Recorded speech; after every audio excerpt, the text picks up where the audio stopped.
Chers frères et sœurs, l'évangile de ce jour nous invite à méditer sur la place de l'action de grâce dans nos vies. Parce que Jésus lui-même semble lui accorder une place très importante, et pour nous le faire comprendre, il nous présente en modèle cet étranger qui, seul parmi les 10 qui ont été guéris, revient remercier Jésus. Il vient lui rendre grâce.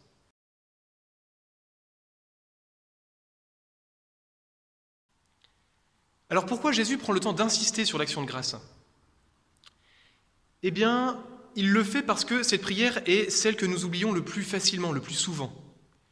Demander à Dieu de nous aider quand les choses ne vont pas bien, lui demander de nous assister, ça nous savons encore bien faire, et c'est très bien. Mais remercier Dieu pour tout ce qu'il nous donne, que voulez-vous, on n'y pense pas toujours. Sauf que l'action de grâce, c'est sans doute la prière la plus proprement chrétienne. Parce que d'abord Jésus lui-même nous en donne l'exemple, on le voit régulièrement rendre grâce. Père, je te bénis. Il rend grâce pendant la scène.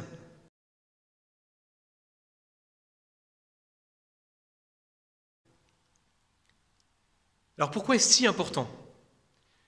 Parce que nous avons un Dieu qui a un cœur de père. Sainte Thérèse de l'Enfant Jésus disait que la meilleure manière d'obtenir des grâces de Dieu, la meilleure manière d'être exaucé, eh bien, c'est de commencer par remercier Dieu pour ce qu'il nous a déjà donné. Que voulez-vous quand un père voit son enfant venir le remercier du fond du cœur pour quelque chose ?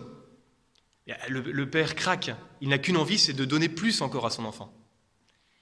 Eh bien, pour Dieu, c'est exactement la même chose. Alors, prenons quelques instants aujourd'hui pour réfléchir à des motifs d'action de grâce, des lieux où nous avons reçu de Dieu et où nous ne l'avions peut-être pas vu, et en tout cas pas remercié. Demandons-nous si nous savons être comme des enfants qui remercient leur père. Parce que nous avons le meilleur des pères, le seul et l'unique modèle de tous les pères. Alors remercions-le. Amen.